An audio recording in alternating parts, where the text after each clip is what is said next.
Guys, welcome back to Always Cassandra. So it's Sunday, January 31st, 2021. Like, we made it out of the first month of 2021. It has been a very interesting month, to say the very least. We've had a few losses, a few people were born, but it's still a very exciting time to be alive. So try to focus on that, instead of like the negative naysayers, what's not working, what's not happening. Let's try to focus on what is working, what is happening, and the promises of God. I think the 15th of February makes 11 years. Oh my God, that we have been together, and the 17th is going to make 8 years. Yeah, 8 years that we've been married. So I'm excited. We were supposed to go to North Carolina. Yeah, that ain't happening. There's a few other things we need to take care of right now, like health wise. So we had to push that off. But I was sitting down, like reflecting, like what I've learned about marriage in the last 8 years. It has been rather interesting, to say the very least. Me and Robin are like what you call polar opposites. I am fire and Robin is ice. Sometimes and Robin is fire and then I am ice. So we kind of complement each other, but we're very interesting characters. We're very, very interesting. Like, there are times where um I used to want to be the boss. I used to want what I say to go, and that does not work, when you marry someone with a personality like my husband. So I guess over the years we kind of grown accustomed to each other. We're more respectful of one another and more patient and more kind. And definitely one thing that's helping us progress more in our marriage, more now than ever before is the fact that we choose each other every day. Like, there was one point in our marriage where I'm pretty sure, like, we both wanted to find a way out. We both wanted, like, a way of escape, because dealing with each other was, like, mad hard. It was, I think that's the best word I can use. It was mad hard.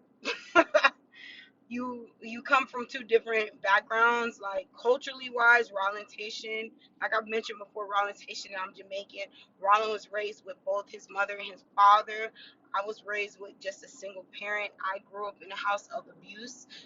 Rollin grew up in a house where they kind of argued, they kind of fussed. I mean, they're divorced now, so they must have had something going on. But nevertheless, like, we grew up differently, and trying to come together was like button heads in the beginning. Like, if I could give anybody a word of advice now, I would say, like, don't focus so much on that wedding day. And I know that's gonna be hard for some of y'all, like any of my followers who haven't gotten married yet, or anybody else who watches who hasn't gotten married yet, and they're like, oh, you could say that because you married. No, I'm being real with you. Like, that wedding day is just a day. Just a day.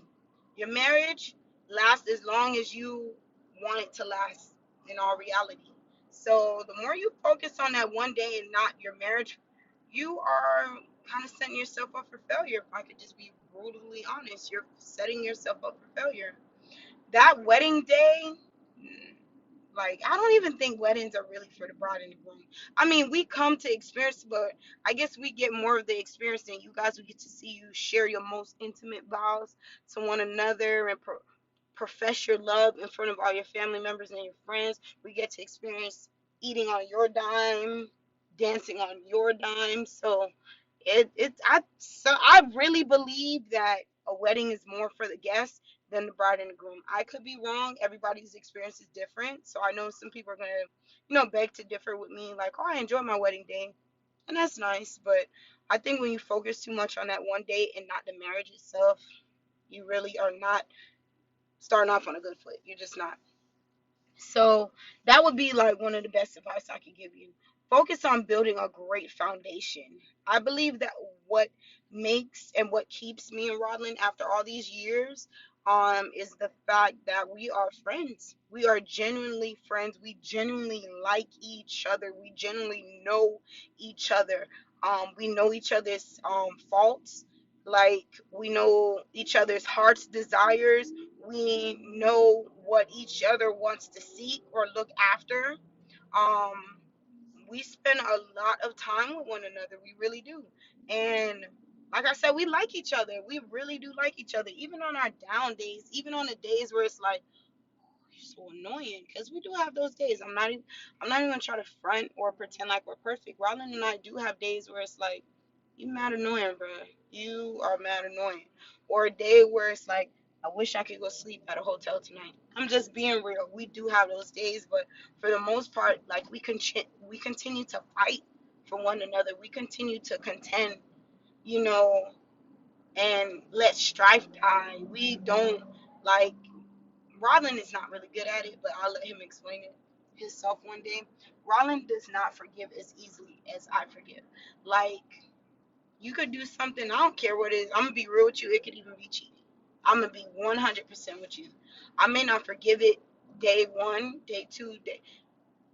Give me about a week. I'm gonna get to the point where I'm gonna have to talk to you, because I don't hold you. I cannot hold people and continue to, like, progress. It's too draining. My husband's a little different from me. I could do something to Rollin. Rollin might still dwell in it. 2 weeks down the road, he may still be dwelling in it. Let's be real. He may still be dwelling in it. And that's kind of like his cross to bear. That's something he's gonna have to deal with. It's not anything that I can change or I can force on him. Like, he's gonna have to deal with that. But another piece of advice I could give you, I already said choosing each other every day, and choosing to fight for one another, and liking each other, and becoming friends, and building a strong foundational relationship. But another piece of advice is make God, I mean, when we got married, our pastor did tell us, God is at the center of your marriage. And I think a lot of people hear that, but Roland and I choose to really live that out daily. Like, if we're having an issue with the other person, we really do go and pray for the other person. We do. We go to the Father, and sometimes the prayer is not like, oh, Father, bless my. No, it's more like, God, this man you gave me, or this girl, like, why is she behaving like this, God? Why does she think it's okay, or why does he think it's okay? Those may be our prayers, but we truly do not make decisions without consulting our Father, without getting guidance or leadership from our Father. We don't try to even parent the kids without him. Like, we don't do anything without God in our relationship. For some, I guess that's extreme, but I believe that if you call yourself a child of God, a follower of the Most High God, you are not going to do too many things without consulting him. You're not going to do too many things without his guidance, or without his direction. You're not going to do it because you realize that you, on your own strength and your own merit, you're going to fail. You're going to fail. So your best bet is to always go to him, even if it's something uncomfortable. Because I know, like I mentioned before, even with cheating, like, I don't know if Roland's comfortable to discuss it, but we've had indiscretions in our marriage. We have. And I know for some of the stuff we have experienced, most people would have gotten a divorce over it, and we chose not to. We chose to continue to fight. And like I said before, we choose to continue to pick each other daily. So we did overcome those hurdles and those struggles. Like, now we're year 8 and longer. Like, we don't deal with those kind of issues anymore.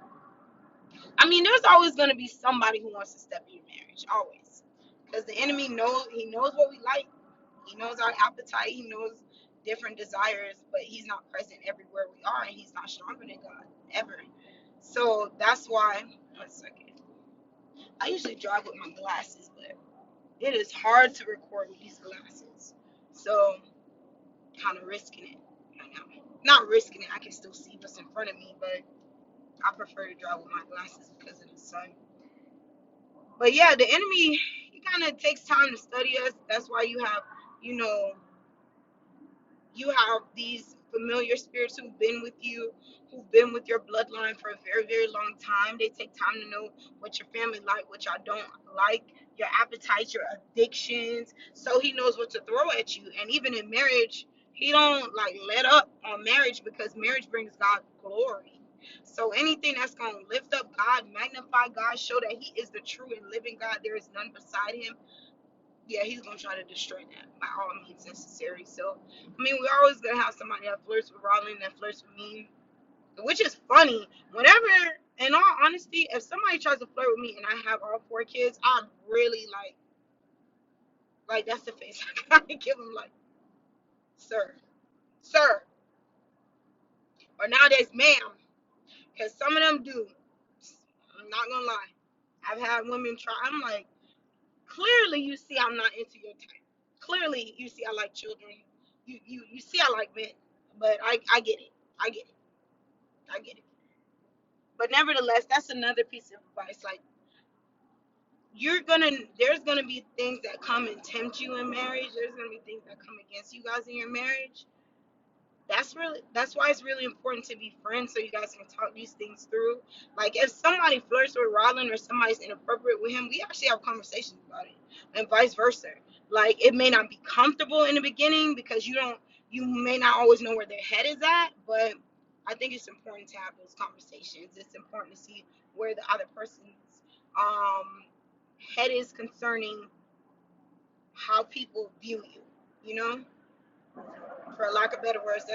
I guess that's the best way to say it. If they find you attractive, there has to be someone else who finds you attractive, or someone else. Sometimes the enemy will send somebody to fill a gap that your spouse, is not fulfilling. And that's kind of what happened to us in the beginning. So I can't tell you, and I don't believe you could fill every gap. You are not God. So you cannot be their God. You cannot be the one they run to every heat of a discussion, even though, like, that's what people believe. Like, they could be their spouses have all be all, and that's impossible. They're gonna have friends outside of you. They're gonna have people who, like, are more interested in certain things that they're interested in more than you are, you know. But nevertheless, it doesn't mean that you can't grow in friendship, you can't grow to love one another, you can't grow to kind to minimize those areas of where the enemy can, jump in. So I hope I'm making sense. Like, one of the biggest areas the enemy uses to attack marriages is definitely communication, sex. I know most people don't think that he would attack your sex life, but yeah, especially if you came into your marriage and you were not a virgin when you got married. Sometimes he may play back stuff in your head about like what the other person did, your ex did, or how your ex made you feel and how your spouse makes you feel. And next thing you know, you're comparing the two. That's one of the reasons why I'm really big on staying a virgin, bro. And even if you're not a virgin, stay celibate till you're married and let the Lord work on your heart so that you won't compare your future spouse or your current spouse to who your ex was. That's another night. Look anything like what we looked like 8 years ago when we got married. Our mindsets have changed. Our money has changed. Our lifestyle has changed. Our relationship with our father has changed. A lot of things has changed since we've gotten married, but we've grown closer. And that's my prayer for everybody, driver, every one of my friends, every one of my family members. My prayer is that you guys grow closer and that your marriage like destroys generational curses, that your marriage destroys um the attacks, like your marriage annihilates the attacks that the enemy sets for you, like you guys can overcome it together. I see a lot of divorce, especially with people our age nowadays, and I can't say what I would have did, could have did, should have did if I was in their situation. I don't know because I'm not in their situation, but I do know that every time I talk to someone who's gotten a divorce, I always kind of try to figure out, not to play in their business, but sometimes I ask them, what was it that went wrong? Like, if I'm close enough with them, I'll ask them what it was that went wrong. And I remember talking to one of my older church sisters, and even though she had gotten a divorce, she was an advocate too for me to stay married. She was very big on staying married, and she was like, do what you can to fight for your marriage. Do what you can for you guys to grow together and really understand what it's gonna take for you guys to stick together, because you have a lot of odds betting against you. We have a lot of odds betting against us. One, we got married pretty early. I grew up, like I said, in a single family house. I have never seen a successful marriage. Even like grandparent, I have never seen a successful marriage. I see marriages where they stay together because it's cheaper to do so, or they have some form of love for each other, but they don't really tolerate each other. I see people pretend. I see a lot of stuff. A lot of stuff. I see people who on Front Street, they are real good and Gucci, and then behind closed doors they don't speak to each other, they don't even sleep in the same bed. I've seen a lot of things, and I just didn't want that for my house. Like, I didn't want that for my children. I don't want that for Rodlin. I don't want it for myself. So we're doing our best to fight. Yeah. So, you know what? I think I'm gonna do a video sometime next month for me and Rodlin to like sit down and talk about marriage. If you guys are interested in that, let me know. I mean, even if you're not, I'm still gonna do the video. Even if you're not, I'm still gonna do the video. Because somebody is going to be interested in it. Somebody out there is standing on a fence as to whether or not they want to stay married, or somebody's just looking for marriage advice from another millennial. Like, I'm an older millennial, but I'm a millennial nevertheless. So they're looking for somebody to give them their opinion on how to stay married, how to be happy, how not to be angry with one another, stuff like that. So let me know if you want to hear that kind of video, or even if you don't want to hear it. Just sound off below in the comment section.